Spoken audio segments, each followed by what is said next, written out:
Steph throws. The 49ers have won the Super Bowl. And now your host, Ryan Hensley. And now your host, Ryan Hensley. What's going down, everybody? Happy Friday. I'm here with the famous Steph Sanchez. Nice to see you, Steph. It's good to see you, man. Happy to be back on with you. Yeah, before we get into it, I want to say congratulations. Steph is engaged to be wed. I saw that. Good job. Thank you, man. Thank you. Appreciate it. Yeah, that's exciting. I'm happy for you. So good job on that. Make sure if you guys aren't following Steph Sanchez, you are. Steph Sanchez is a host of Steph 49K, I believe is the name of your YouTube channel, correct? Yeah.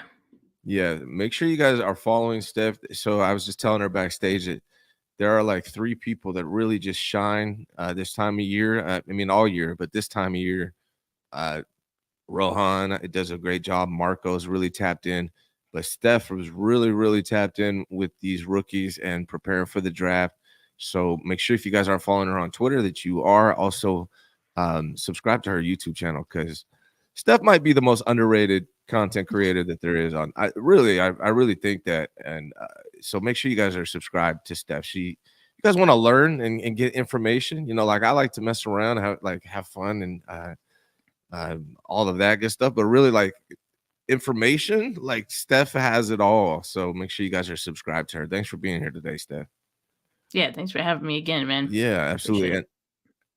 Yeah. And so what we're gonna do is cover a lot of this draft. The draft's less than 2 weeks away, which is nice. Like we're actually closing in on some real news here. Steph Sanchez, John Lynch knows you, obviously. he gave you a shout out. Yeah.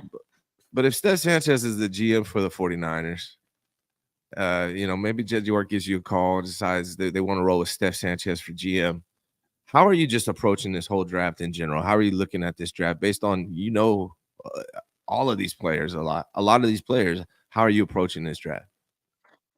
Well, based on, me as the GM, how I've ran free agency to this point, I feel like the 49ers, are pretty much set at several different positions.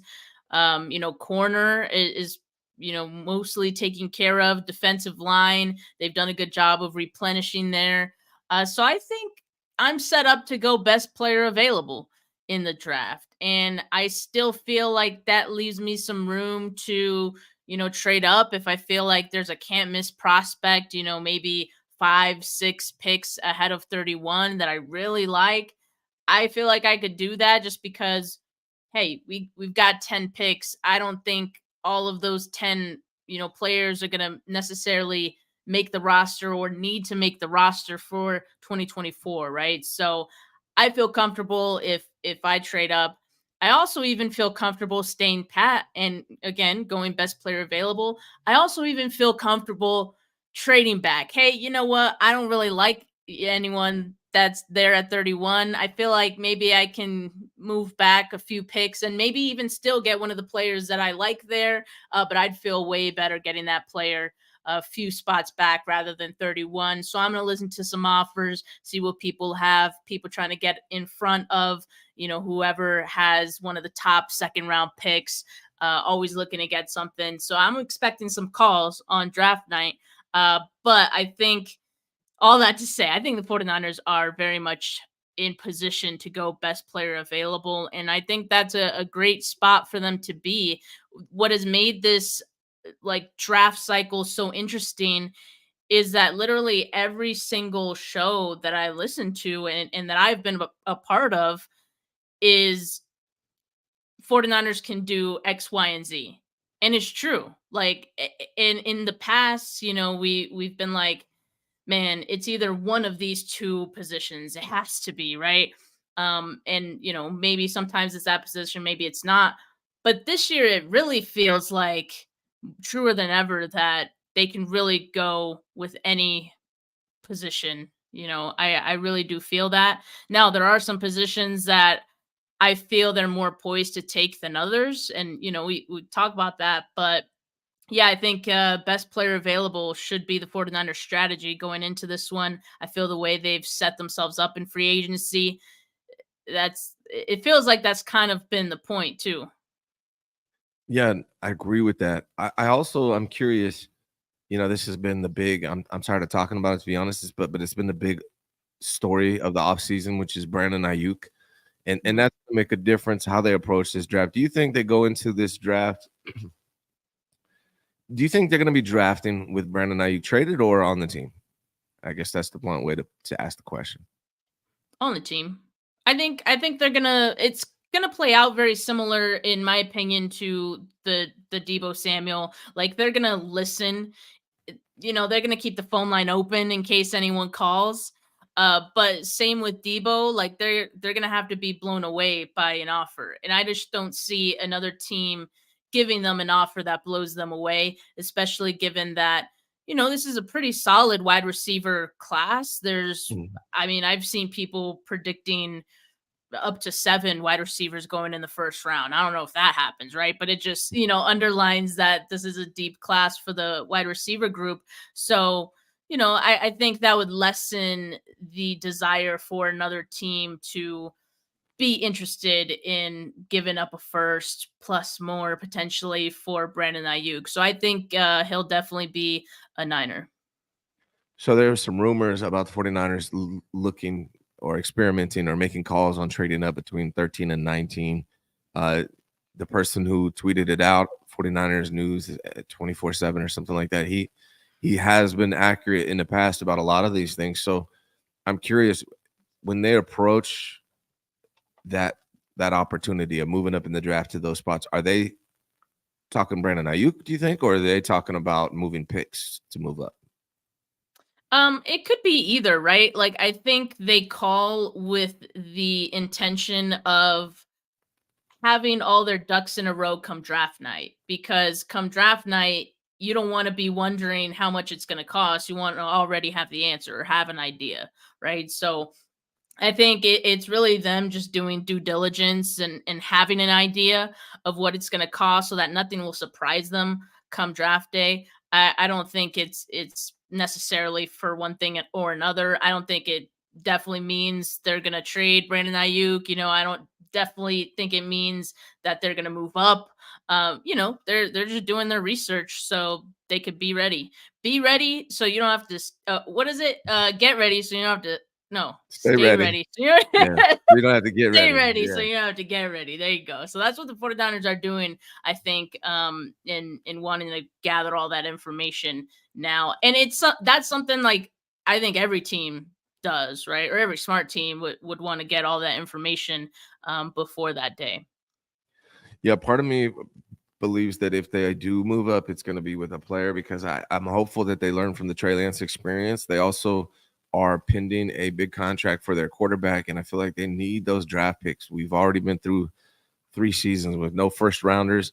To move up in that area, it would require at least a couple second rounders plus their 31st pick, I would imagine. So it worries me a little bit. I don't want to move. I don't want them to move off of too many high, like day one picks, day two picks, if at all possible. So I'm curious about this whole Brandon Ayuk thing. We're gonna see how it plays out. The good news is this whole story will be over in less than 2 weeks because if Brandon Ayuk is still on the team after day one, I would imagine he's going to be on the team regardless. So, looking forward to moving on from that. Let me ask you about this offensive line. I'm a big offensive line guy, if that's a thing. Like I have been pounding the table for the 49ers to invest in this offensive line. Last year they didn't draft one. This year it's a very deep offensive line class. But part of me thinks they might not even go, because they're predicted anywhere from 7 to 11 offensive linemen are going to be off the board by the time the Niners get to draft. So, do they really want to go for the 8th to 12th best offensive lineman, or are they going to just do what you said, go best player available? What are your thoughts on the O line prospects that might be available at 31 for the 49ers, and how do you think they approach the offensive line in this draft? I think what you said is perfect, right? Like the 49ers, if they stand pat at 31, are very much likely looking at maybe the 8th or 10th best offensive lineman versus maybe the 4th best corner. I don't know. I'm just, that's just one comparison you can make.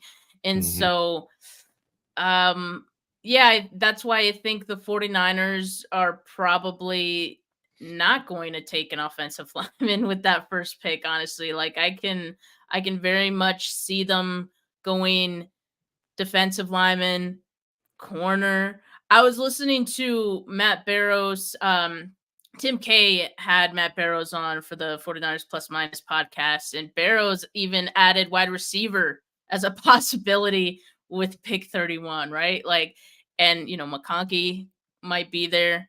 Uh Man, he's a crazy route runner. That would be awesome. But yeah, I think they go best player available, like I said. As far as the offensive lineman, look, the 49ers in the past have kind of reached for need in those early picks, and I don't know if it's worked well for them, right? There's been a few examples where that hasn't really worked out, and so I hope that that's not something they would go into this draft looking to do. But given that the need this time is offensive line, I don't think they will, just because if you look at how the 49ers have kind of handled offensive line to this point, they don't see it as important as, say, defensive line, and if you looking at some of the moves they're making in free agency, you could even say they probably don't think it's as important as the secondary. With the addition of Brandon Staley, I think we're seeing like a shift too. There's a lot of emphasis in wanting to get the secondary shored up as well. So for that reason, yes, it's a need for the 49ers. Yes, they'll have an option available to them, I think, at 31. But you're looking at a Jordan Morgan who could be a fit as far as like scheme, but maybe his best position in the NFL is guard, right? So again, like, are you reaching for someone who's probably best fit for a guard? He could play tackle though. It's just not it's not going to be the perfect guy at 31 if you're thinking about offensive linemen. And at this point, I've kind of started to convince myself that it might be better for them to not go, offensive lineman at 31 for that reason. And I know it'd make a lot of fans upset because they see it as this huge need. But trust me, guys, you do not want the 49ers reaching for someone just because it's a need, And Yeah. so I think they can get better value day two. In the later rounds, like Caden Wallace, for example, offensive lineman at a Penn State. He's someone who they can get better value in. I think he's projected third, fourth round or something like that. Kingsley Mataya, I think, is now being seen as probably someone who could be available there at 31, maybe even later than that. So again, that's where a trade back could potentially be an option for the 49ers. You still get someone like Kingsley. Um, but yeah, they could do it, but I think I'm starting to like the possibility of them not like pigeonholing themselves into taking offensive linemen with 31. Yeah, I think if they draft an offensive lineman at 31, I think the only one that they really would do that with would probably be Barton. I think he's the only one that really kind of gives a good value at 31. I think the other guys, it probably is a little bit of reach. Barton, if he drops, falls to 31, and he may not, he may be gone. But if he does, that's a guy that could replace Brindell. Maybe not right away, but at some point. So Barton kind of maybe that could be pick 31, but I tend to agree with you. I think the only way that they draft an offensive lineman with their first pick is if they trade up to the 13 to 19 range, because they might be able to snatch somebody. So I think you're probably right. I think the 49ers are going to be looking to find, like what they always do, is guys that fit the scheme, more so than just absolute wreckers, right? Like guys that can run block, in the zone running attack, like guys like that. That's probably who they're going to be getting from an offensive lineman standpoint. I can see them drafting two guys this this coming draft, but I'm not necessarily sure it's going to be in that first round. Like a lot of 49er fans want. I think I conducted a poll on this video and asked them who they're going to be drafting at 31. And I think offensive lineman is who the fans voted for. I don't think so. I don't know. I hope so. But again, I also hope it's not like you said. I hope it's a guy that can make an impact pretty quickly. Yeah. So if they're going to draft an offensive lineman, they probably want to move up and do that. Junior, real quick, says, thank you for the super chat, man. I appreciate it. Says, what do you all think about Byron Murphy, defensive tackle from Texas? Happy Friday, by the way. Steph, you got thoughts on Byron Murphy? I was actually just looking at him this morning. I haven't done a lot of research on him, honestly, just because I think he's going to be out of the 49ers range. I actually saw him in a recent mock going to the Rams, which I think the Rams have like, what are they, 20 or like Somewhere in there, yeah. I have it right here. Somewhere around there. So I don't think he's going to be available for the 49ers. Now, again, like, we talk about this possibility of the 49ers trading up if there's someone they absolutely love. I don't know. Maybe I do need to do more research on the the 15s and the 20s prospects, but yeah, haven't done a lot of research on him, so can't really say too much about it. I just think he won't be in the 49ers range.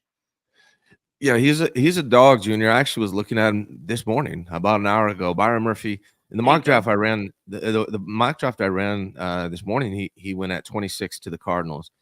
Probably and I've done way too many of these, to be honest, but probably like 1 out of 10 of these he's available. So it's a possibility he might be there, and if he is, I think the 49ers definitely grab him if he drops that far down. I just, like Steph says, I don't think that's going to happen.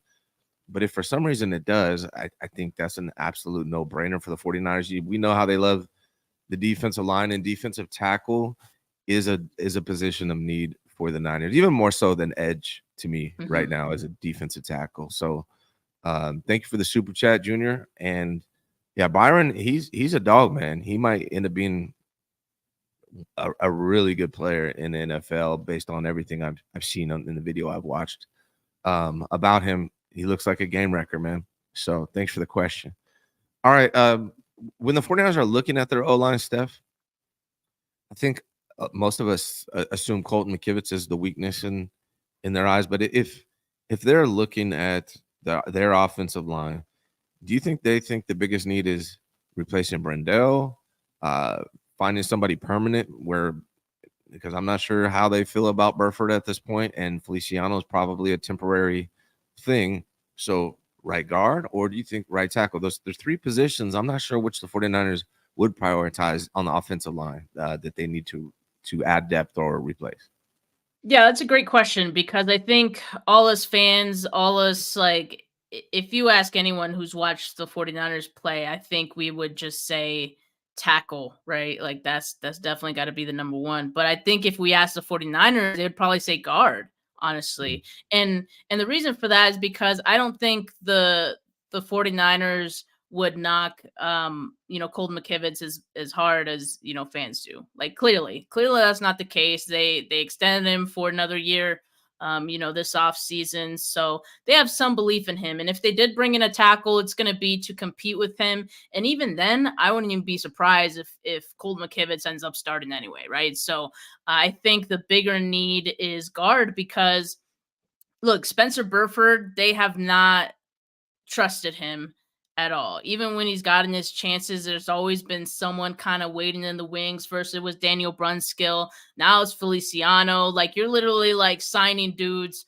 not off the street, but like you're just signing dudes and they're competing and taking snaps away from this guy you drafted, right? So I think there's not a lot of belief in Spencer Burford long term. I mean, obviously when his contract is up, that's it for him. And then John Feliciano is only in for a 1-year deal, I believe, right? So yeah, that's definitely something they got to shore up. So not only do I think that the 49ers don't take, a tackle at pick 31, it wouldn't even shock me if they go with a guard before they even drafted a tackle. Yeah, another reason why I think if Barton's available, because Barton probably could be a center or a guard. I know he played some Mhm. tackle in college, but everyone's kind of saying he's a guard or a center. So Barton, I think if he's available, they would definitely snatch him. Another guy would be like Jackson Powers Johnson. If he somehow slips, he could be a center right away. He could be upgrade over Brindell, honestly. So it's interesting if they move up if they do move up, I think they're going to grab a tackle. But if they draft an offensive lineman at 31, I think you're right. It's going to be a guard or a center.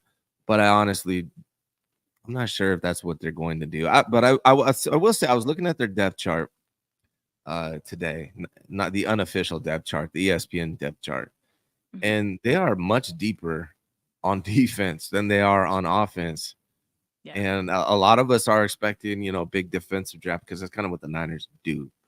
But I wouldn't be surprised if the Niners draft early defense, like first pick, but then after that, a heavy offensive draft, maybe one more defensive guy. Because I'm looking at this depth chart, the offense is definitely thin, right? They need some depth on the offensive line, so that's what makes me think they're going to draft probably two offensive linemen. They need some depth at wide receiver.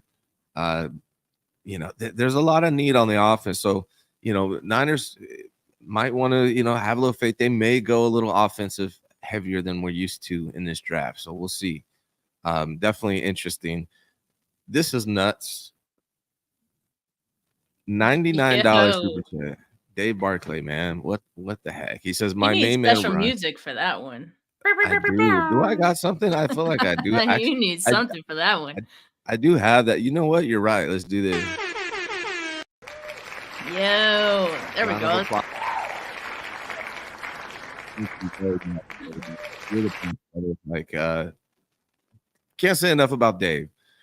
He's got the radio voice as well. He's 6'8", can't play basketball, but a hell of a guy, man. Dave Barclay says, my main man Ryan, I'm a touch late. Steph, haven't seen you in a while.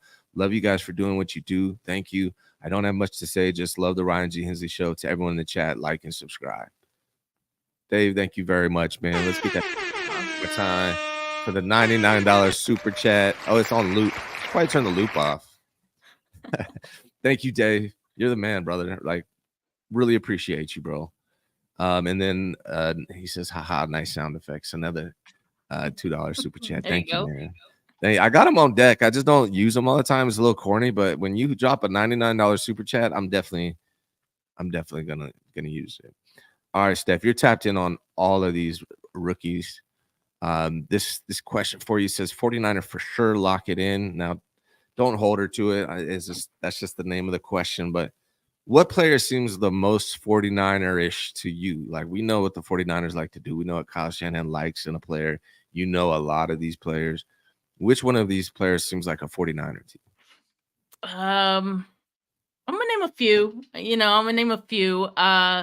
Look, I think Darius Robinson is definitely someone up the 49ers alley as far as, who they kind of need opposite Bosa, who they kind of like to have, a mauler, Mm-hmm. someone who's, has a lot of pass rush moves.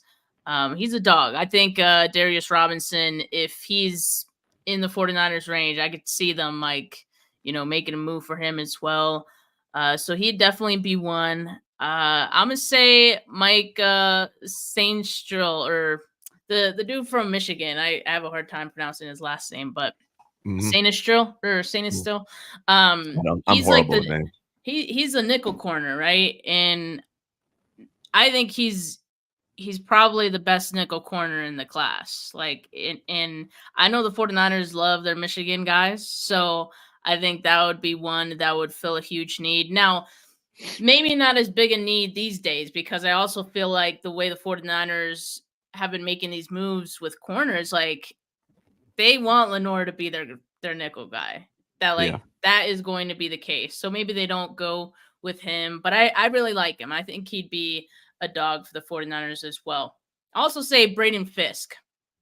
Braden Yeah. Fisk, because he gets the F off, and his get the F off score would be through the roof. I think Chris Kosarick would love that guy. I think that's what he does best. That's how he um like he wins his reps because he's able to get that quick leverage on his opponent, right? Because he's so quick off the ball. And to me, that screams Niner. So Yeah. he would definitely be someone that, he's his name is buzzed a lot from Senior Bowl on. But, I think it's starting to come back down to earth a little bit, where now I'm starting to see him in like second round, all that. So I think the 49ers, if they do really like him, could get him. You talked about the need at defensive tackle. So there you go. Fisk could potentially be that guy too if they don't go defensive tackle in round one. And then I'll also say Sione Vake, who he's an interesting one. Okay. And the only reason that I think he was born to play for the 49ers is because there's a lot of connections between the 49ers and Vake.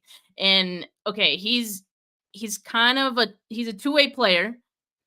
He was a safety and a running back quite a bit Crazy. Yeah. with Utah, Mhm. which you don't know how that's really going to translate. Like usually that doesn't really scream like, great prospect in the NFL.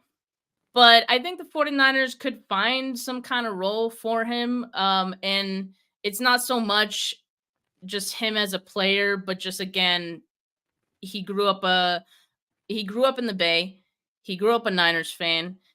They have been in contact like 6+ times throughout the draft process.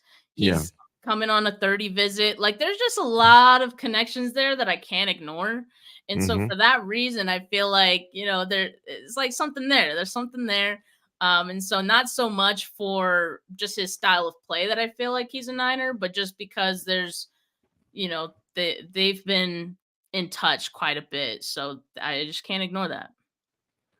Yes, and for those who don't know, Steph posts she has a list of all the players the 49ers have met with, and I think based on looking at your list, the 49ers draft between 3 and 5 of those top 30 visit players every single draft. If you look at the Yeah. history, and I'm basing it all on this data that Steph provides, so make sure you guys are following again on Twitter and on YouTube because no one else has this information. She's tracked all the visits the 49ers have made since Kyle's been here, I think, or close, right?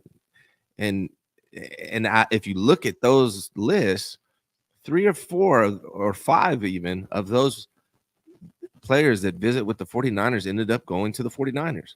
So there's a good chance guys like Sione Vaki will be one of those guys. And that makes a lot of sense. Another guy that's on your list who's my pick for this one, and it'll be interesting, like if they actually pick this guy, it kind of there's the writing on the wall, it would be Malachi Corley. If they get Malachi Corley and they met with him, if they get Malachi Corley, could mean the last year for Debo because his biggest comparison is Debo Samuel. So if they draft Malachi Corley, I think this might be the last year we have Debo Samuel. Now, maybe not. Maybe they want to roll with 2 Debos, but I don't think there's room for 2 Debo. You don't have 1 Debo per team, I think. 2 Uh, Devos, that's crazy. So look for him. He seems like a 49er. He specializes in yak. His biggest comparison is Debo Samuel. So when your biggest comparison is Debo Samuel, it seems like you're a 49er. It would not be surprising to me if they draft Malachi Corley. And they usually don't play receivers in the first year. So if they draft Malachi Corley, Debo Samuel is more tradable after this coming season, especially if they keep Brandon Ayuk. I'm not sure how long they can have both those guys. But that writing's kind of on the wall to me for Debo if they draft Malachi Corley. But maybe I'm jumping conclusions. But do you think he seems like a 49er to you? It almost feels too obvious. And Mhm. like that, and that's why I think it doesn't happen because for Mm. some reason it just feels too obvious. I think I mean, I don't think the 49ers are trying to throw anyone off their scent with bringing in Corley for a visit. I think there is some interest there. But, I kind of ultimately just feel they'll probably go a different direction.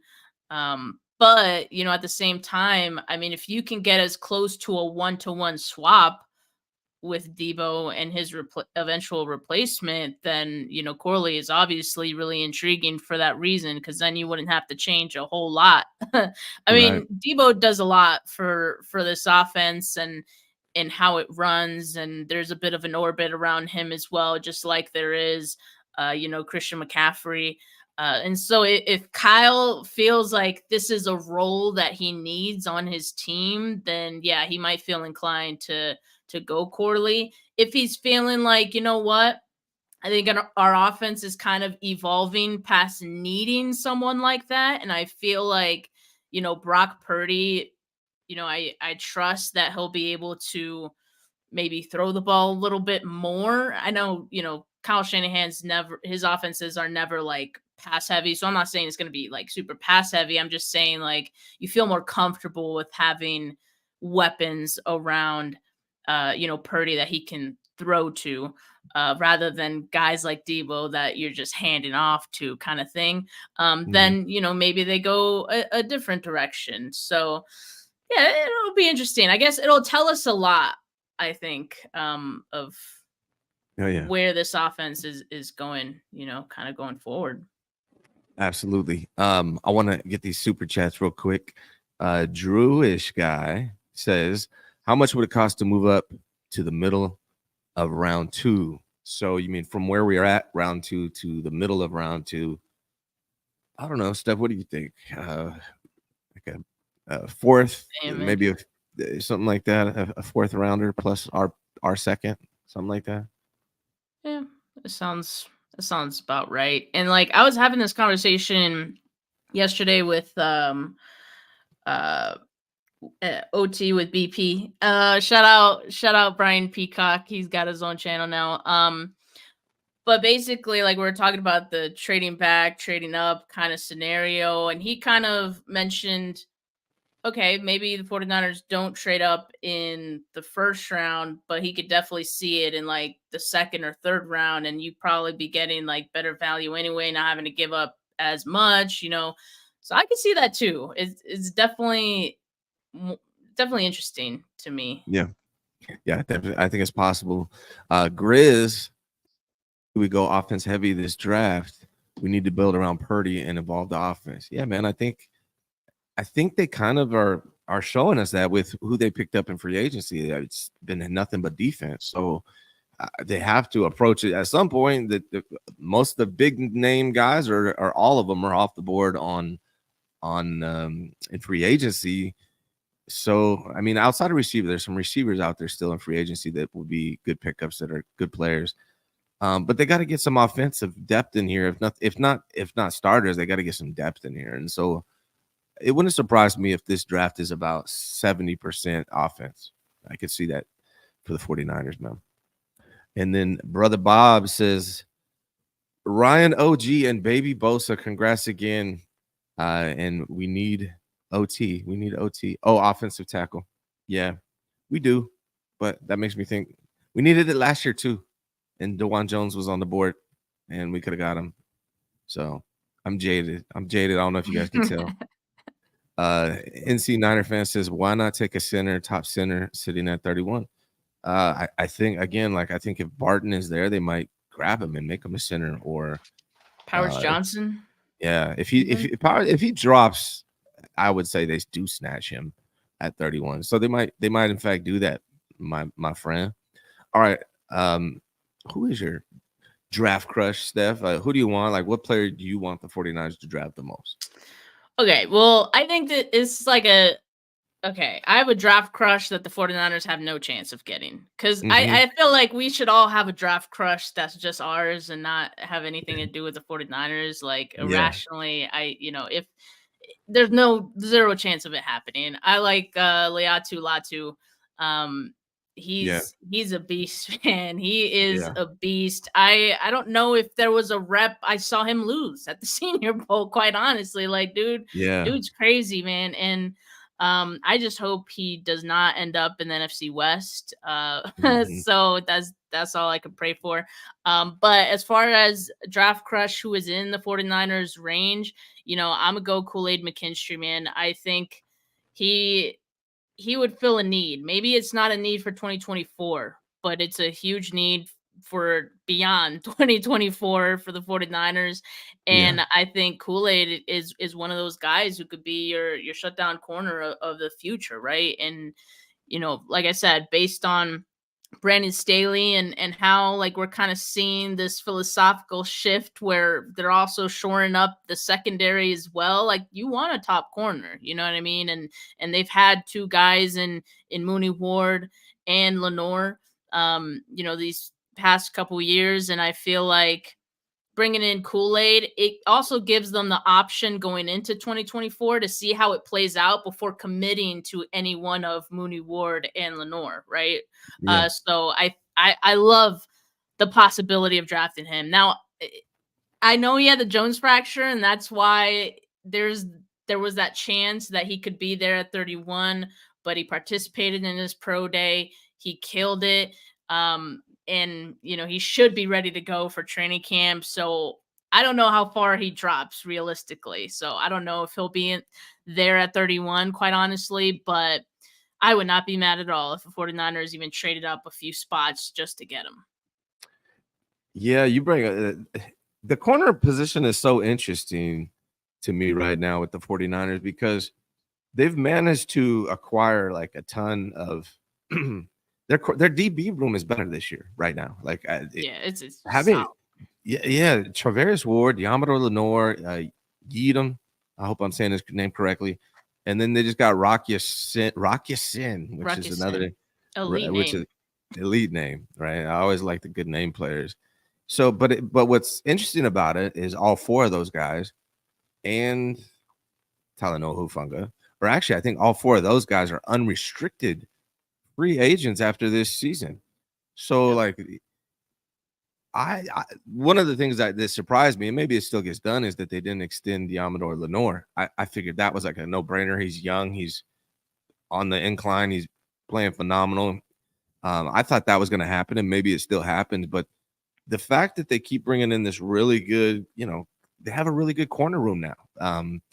But none of them are signed past this year. That's like really weird to me. Like, oh, you guys did great, but we got a 1 year on all of them. So it's like before they brought in Rocky Sin, I'm like, okay, they're definitely going after a DB in this draft. But now they brought him in. But I don't necessarily mean that doesn't necessarily mean they're not going to get a corner in the draft. It's still a 1 year deal. Right. They're still in that same situation. So yeah, like 2024 looks great. You're set at corner, but beyond that is concerning. And I think, obviously like there's still a need there for beyond 2024. And like I said, I just feel like having that option to not necessarily have to extend either one of Lenore or Mooney Ward, I think would be intriguing to the 49ers because like I think if they can go cheaper, they will. So I think that's part of the reason why we haven't seen an extension yet for Lenore. If they don't go with a corner early in the draft, I think it's probably likely that they do extend him at some point, probably in the season or next off season. But I mean, if they bring one of the top guys like Kool-Aid, I mean, then you got options. And I like that. And I also think Isaac Yiadom, honestly, like if he's an ascending player. So if he is someone also who, ends up being a really nice outside corner when, Lenore goes into the slot, that's someone they can re-sign, right? Yeah. So yes, it's a 1 year deal, but it's kind of like a 1 year tryout deal in my mind for Yiadom. Yeah, and Ward is interesting too because he's really good, obviously, but he's getting up there now. I think he's going to be 30 this season. Dealing with more injuries now too. Like, as late, he had that core muscle injury. He got surgery on. I don't know. Yeah, I'd prefer to go Lenore. I think just because he's the younger of the two. Yeah, I agree. Only allowed one touchdown last year. I think the 49ers DBs are going to be really good. The one position they may need to address still or they do, is free safety to me. I mean, I know they got Huff and Brown, but they're both very similar, more strong safety, better in the box type guys. So it wouldn't surprise me if they go after a free safety, either in free agency or in this draft as well. Who's your player that they're sleeping on? Who are most fans sleeping on? Most underrated player in this draft to you? So I tweeted about this player not too long ago because I was able to get him in one of my mock drafts. It was actually the only mock draft I posted, and like people actually liked it. So I was like, okay, I'm not posting another one. Like this is it, guys. This is it. So Mo Kamara, out of I believe CSU, and I mean he's someone I think the 49ers could probably get early day 3. And if we don't see like edge as a huge need because, we talked about all the guys that they picked up, but we still also feel like they'll still bring someone in, right? Like Kamara is probably like the perfect guy you can get that late in the draft. Like I think he's got some nice pass rush moves for being, that late in the draft. He's quick, he's got nice hands. I mean, I think he's getting some love, but I just feel like I'm not seeing enough. I'm not seeing enough of love from him. So I feel like he's being slept on. And a team's gonna get a steal with him, I think. Hopefully it's the Niners. There's a player I think I've been like saying it for weeks now. When I watched his film, I'm like, damn, this guy's good. Like when I watch him, I feel like he's gonna be a star in the NFL, and I'm really surprised that he's not going higher than this. I think a lot of people are gonna look back like we passed up on this guy, and his name is Malik Washington, wide receiver out of Virginia. Yeah. He's a small dude, like he's like 5'8.5", I think. But he's so quick and he just makes plays on the ball. He's got, outside of his height, he's got long arms, big hands, like he's fast. I think honestly, he's probably just going low because of his height. But like if you look at his production, I think he had 9 games or something like that, over 100 yards during the season. When I look at this guy, I feel like he's a star in the making, and I'm like shocked that he's not higher on people's draft boards. Have you seen Malik Washington at all? What do you think about him? No, I haven't seen a whole lot of him. Does he? So, like you mentioned, he's on the smaller side. Does he project to be more of a slot guy? Probably in the NFL. I think that's where he'll be more comfortable. But he can play anywhere. Right in college, he did it all. But I think in the NFL, that's probably the best place for him. Yeah. I didn't see the clips you've posted because I've seen you tweet about him before. So I definitely got to do more research on just like, a number of different players because I'm in my sheet, but I know the names, but I haven't watched like a whole lot of them either. So, I need to send me some names.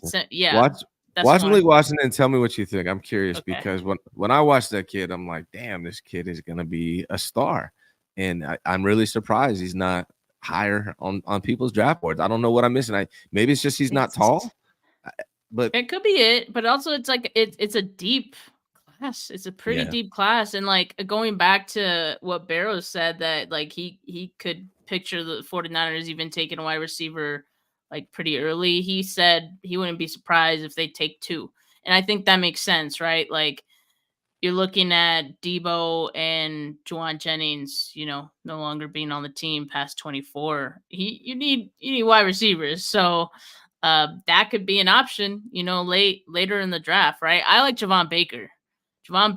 I think he can go in like the 4th round or something like that. And he has a crazy like body control. Like it's very impressive, and I think he's a dog too. Like he's someone that he's very tough at the catch point. And he's a good route runner, I think. So also someone that I'm kind of eyeing as a potential steal. I don't know if 4th round call that a steal, but I like him. That's one of the guys I've kind of watched. I want to get your opinion on this too, because so the 49ers just signed. I'm horrible. What's this guy's name? What's the guy the 49ers signed at tight end just now? You know his name? Eric Saubert. There you go. Yes. Yeah. And he's basically a blocking tight end, right? And which is good because to me, what that means is, I mean, maybe they think Braden Willis is going to be the receiving tight end they need to eventually replace George Kittle. I don't think so. What this means to me is that when they signed him, is what that means is that opened the door for the 49ers to go after a tight end who's a pass catching tight end that could possibly be the replacement for George Kittle or a backup for George Kittle. A guy that I really like just because of his measurables is Theo Johnson. Theo Johnson is just a freak athlete. So that's a guy that I'm looking at that they might pick up. I think they're going to grab a tight end again, even though they grabbed 2 last year. I think they're going to get one. They will. I think they yeah. will. Another one is a guy named Jaheim Bell who actually could play fullback. Some people have him being a fullback in the NFL. So there's a couple options there. Do you think you said you think they're going to get a tight end? When do you think they do that? What kind of tight end are they going after? Is there any tight end that kind of strikes you? I think they're definitely going to look for someone who is a blocker first and foremost, right? So Okay. I think maybe someone with untapped potential but that they know is a great blocker. So when I say untapped potential, like I'm just talking like how George Kittle was like coming out. Like he didn't have a lot of production as a pass catcher. And people look at tight ends even to this day and see guys who, didn't have a lot of production as a pass catcher and, they write them off for that reason, right? And you can't blame them. But I think that doesn't necessarily mean they can't catch either for some of those guys. So I think, maybe I think Eric All is someone who they can get later in the draft who maybe didn't have a ton of pass catching production. I think Tip Ryman is a great blocker who again maybe hasn't had a lot of production as a pass catcher, but I think that's what they need first and foremost, just because like they still have Kittle. Like they're still tied down to Kittle. You want Kittle to be able to do both. He's your ace for the tight ends, but obviously whoever's going to be the backup is going to need to block first and foremost, right? Like that's kind of the prerequisite. And they lost Charlie Warner and Ross Dwelly, so they're looking for someone who could fill those roles. Yeah, I think they'll probably draft one, and they'll probably bring in a number of undrafted free agents. I mean, Ross Dwelly was an undrafted free agent when he came on, and he ended up serving as the third tight end for as long as he did. So yeah, I think they're going to bring in a bunch of competition for Cameron Latu and Braden Willis, and just kind of see how it shakes out, right? But I think what they're going to look for is just a guy who they know for a fact can block his ass off, because that's not something that you could teach it in the NFL, but like, do you really want to? Because you don't know what Latu and Braden Willis is right now, and as of right now, either one of those guys could be your number 2. Do you feel comfortable with that right now? Like, I don't know how I'm feeling about that. It looks like the 49ers aren't sure about it either, because there's a reason they went after Brock Wright. So, right. I think it might be an unsexy, tight end pick, because we're just going to look at, oh, he's a great blocker. But that, again, like that doesn't necessarily mean he can't turn into a guy who can catch too. So hopefully they find someone with a little bit of both. What I liked about Brock is he is both, right? He can catch. Whereas this guy they just signed, whatever his name is, he's more just a blocker. I mean, Eric Sauber, I think he's gonna end up being a camp body. I mean, if he ends up making the roster, maybe as a tight end 3, I don't know. Yeah, they're definitely going to be drafting a tight end. I would be shocked if they don't. And, a guy like Jaheim Bell who could play fullback, because here's the other thing is that they have to at least bring in somebody to back up Juice in camp and compete with Juice in camp and have their on reserve if something was to happen to Juice that they could pop in and fill in for him. And a Jaheim Bell could actually be either or, right? He could be the tight end or the fullback. that's got one guy I'm looking at. And then one guy, just real quick, I was looking at fullbacks last night. Daryl Snell is from a small school, Montana State, but had a lot of great production up there. He's a fullback that I think they could get as a UDFA and probably invite to camp. But they will be getting some kind of fullback. The good thing about fullbacks is they don't seem to have a lot of value, so you can usually get them as undrafted free agents. Yeah. But I do expect them to get one guy. All right, so here's what I want to do with you. I'm going to put you on the spot here. I'll put myself on the spot as well. So with the 31st pick in the NFL 2024 draft, the 49ers select who? I'm trying to speak it into existence. I'm gonna go Kool-Aid. That's my favorite pick. Even if Jordan Morgan is there, give me Kool-Aid. Even if Kingsley Suamataia is there, give me Kool-Aid. I wouldn't be mad at that. I think he's the only reason why he's going to be available is because of his foot injury. I think if he wasn't injured, he probably wouldn't even be available for us. So I think that could be a very great pickup for the 49ers, of a guy they could have for 4 or 5 years at the corner as a starter. So I think that'd be a great pick. I'm going to go the other way and say Graham Barton. They're going to pick up if Graham Barton's available. I don't think Powers is going to be there. If he's there, they'll snatch him. But I think Graham Barton is going to be there, and I think his athleticism is through the roof, and he could probably play center or guard. So I think I'm going to go with Graham Barton as the first pick if they stay at 31. I think that's who I got. I would love that, honestly, but I also see him going way higher than 31. But I guess like Kool-Aid is the same thing. It's like we got to shoot for the stars, Yeah, you got to. Steph, great show. Great having you on as always. Make sure you guys all subscribe to Steph channel. I think she's the most underrated at this in this business. Tons of knowledge and information. Follow her on Twitter. Subscribe to her on YouTube. It's at Steph49K. Make sure you like this video and that you subscribe to my channel as well. I'm trying to get to 10K before the damn season starts. This last month has been a little slow moving for me, but we're going to get there. Steph, thank you. Is there anything you want to plan? What's your show schedule like? In the off season, I have a show on Monday with Weston Smith, and then Wednesdays with Desi. Desi's great. I mean, she gives the perspective of like injuries and things like that. So our last show, we talked about some injuries that, some of these prospects that are on the draft sheet have had throughout their careers and, things like that. So that's what it's looking like. And then, I do weekly shows, Bully Ball with, Rob and Jay. And I do a show with Mariah. I'm actually doing that one later today because we couldn't do it yesterday. But yeah, those are, and Ashley, Ariana on Mondays as well. So I joined their channels weekly. Yeah, shout out to those guys. Tell Mariah I said hi to her today. I haven't seen her in a minute, and love Mariah. She's great. So make sure you tell her I said hello. Go check out Steph's show later today. I think I saw actually Mariah posted, was it 3 p.m. today? Is that what time you're going? Yeah. 3 p.m. Pacific. Yeah, Go check out Steph and Mariah. Steph, thank you for being here. I really appreciate it. Appreciate you, man. Yeah. All right, you guys. I'll be back Monday with Eric Crocker and then Grant Cohn. Thank you guys very much. Talk to you soon. Thank you so much for watching the Ryan G. Hensley Show. Your support is greatly appreciated. If you haven't yet, subscribe to the channel.